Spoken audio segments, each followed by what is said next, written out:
सुबहाना रब्बिका रब्बिल इज्जति अम्मा यासिफून वसलामुन अलल मुरसलीन वल्हम्दुलिल्लाहि रब्बिल आलमीन। मैं राना नसीर हाज़िर खिदमत। आज मैं आपको एक बहुत ही दर्दनाक वाक़या सुनाने जा रहा हूँ।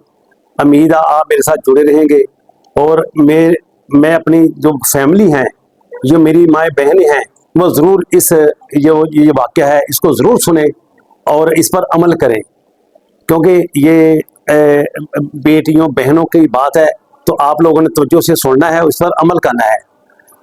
मैं फैसलाबाद का रहने वाला हूँ। मुझे हाफजाबाद से मेरे एक दोस्त ने फ़ोन किया और सारा वाक़या उसने मुझे बताया। उसका नाम हाफजाबाद का जो मेरा दोस्त है उसका नाम है चौधरी मुश्ताक साहब। वो एडवोकेट हैं उधर और वो फुटबॉल के कोच हैं, हाफजाबाद फुटबॉल के कोच हैं वो डिस्ट्रिक्ट के। मैं भी फीफा रेफरी हूँ। तो फिर ये खेलों की वजह से है, हमारी जांच पड़ताल है, हमारी वाकफियत है, हमें लोग जानते हैं। खेलों की वजह से बड़ी इज्जत होती है, हर शहर में एक दूसरे का दोस्त बनता है खेलों की वजह से। तो उसने मुझे फ़ोन किया कि राना नसीर, एक बहुत ही दर्दनाक यार बात है, ये वाक़या हमारी बेटी के साथ हो गया। वाक़या कुछ यूँ है कि एक आंटी को लड़के वालों ने पैसे दिए, को 50,000 रुपया दिया कि हमारे लड़के का कहीं रिश्ता करवा दो, हमारा लड़के का रिश्ता कहीं हो नहीं रहा तो उसका कहीं रिश्ता करवा दो। वो आंटी रिश्ता ढूंढते ढूंढते हाफजाबाद का पता चला कि हाफजाबाद की एक लड़की उसका भी कोई चाहिए रिश्ते के लिए, कोई घर दरकार है। तो वो आंटी उधर पहुंच गई। अब उसको वहां जाके आंटी ने बीन सुनाई। जब आंटी का नाम आता है तो कई लड़के हंसना शुरू करते हैं, आंटी का नाम ही ऐसा है। तो वो आंटी ने 50,000 रुपया लिया, लड़की वाले लड़के को देखने के लिए आ गए। अब लड़का बड़ा पेंट कोट पहन के बैठे, अंकल जी मामू जी, वो महसूस ही ना होने दे, अंडरग्राउंड हो गया कि वो फारग है या वो नशा करता है या वो क्या है। वो बड़े अदब से बोले और उनकी बड़ी आवभगत करे और वो जो लड़की वाले थे, वालिदैन थे, पेरेंट थे, वो लड़के को देख के वापस हाफजाबाद चले गए। लड़का उनकी नजर में अच्छा रहा। अब आंटी ने जो कहा था कि जी वो एक फैक्ट्री में लगा है, वो क्या कहते हैं प्रोडक्शन क्लर्क है, वहां उसकी इतनी जॉब है, इतनी सैलरी है। वो लड़की जो थी हाफजाबाद वाली, वो एक बड़ी अच्छे घराने की लड़की थी और एक प्राइवेट स्कूल में टीचर थी। वो पढ़ी लिखी लड़की थी, पढ़ी लिखी हाफिज़ कुरान भी थी, मुझे चौधरी मुश्ताक साहब ने बताया। जब लड़की वाले लड़के को देखने गए तो मैंने बता दिया कि वो बहुत अंकल जी मामू जी। तो लड़के वाले जब लड़की को देखने, वो तो पसंद ही पसंद है, लड़के की शादी होती नहीं थी, वो तो फारग था, बिल्कुल नशई था। वो आंटी की मेहरबानी से उनकी बात चल गई। अब बात मुख्तसर, शादी हो गई।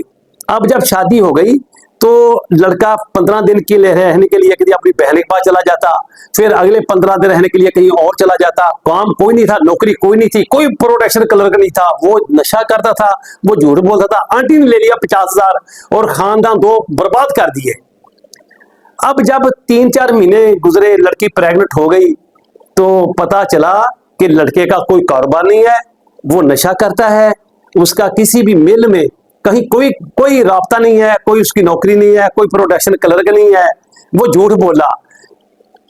रिश्ता करने में जो मेरी माँ बहनें हैं वो इतनी जल्दी ना करें, बेटियों का बड़ा सास मामला होता है। तो जहां अव्वल तो कहीं जहां उनकी चाहत होती है, लड़के की भी चाहत होती है, मैं तो ये कहता हूं कि वालिदैन म्यूचुअली एग्रीमेंट से ये रिश्ता कर लिया करें ताकि लड़कियों का घर बस जाए। अपनी मर्जी करें लेकिन सोच समझ कर, इतनी जल्दी ना किया करें इस मामले में।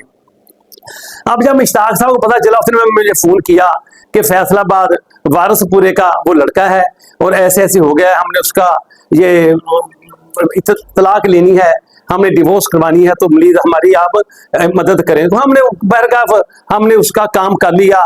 लड़की ने स्कूल की नौकरी भी छोड़ दी। मजे वाली बात है, जो प्राइवेट स्कूल में उसकी 20,000 सैलरी थी, वो लड़की जब मंगनी हुई तो 1 महीना पहले नौकरी छोड़ दिया। हमने अपने ससुराल चले जाना है, मेरा खामद जो है वो नौकरी करता है, ये वो। ऐसे आप लोगों ने इस गलती में नहीं आना। बहुत आज मुझे अफसोस हुआ है। पाकिस्तान में अफसोस वाली बात कोई नहीं है, लेकिन अफसोस वाली बात है कि ऐसी चीजें नहीं होनी चाहिए जैसे पूरा घराना सारी उम्र के लिए ये बर्बाद हो जाए। ये पहाड़ जितनी जिंदगी होती है, इसलिए आप समझ सोचकर ये कदम उठाएं। मैं उम्मीद रखता हूँ, ये होप यू कि आप लोग इस पर अमल करेंगे। मेरे यूट्यूब चैनल का नाम है RN फीफा। आप मेरे साथ जुड़े रहें और मेरी पूरी वीडियोस देखा करें। मेरी वीडियोस फुटबॉल की, स्पोर्ट्स की होती हैं, ये ऐसे वाकयात की होती हैं, बेसच्चे वाकयात। मैं मेरे साथ आप जो में भी मेरी वीडियो आएगी, आप जो भी सुनेगा, इंशाल्लाह कोई ना कोई चीज़ उसमें आपको हासिल होगी। पाकिस्तान जिंदाबाद।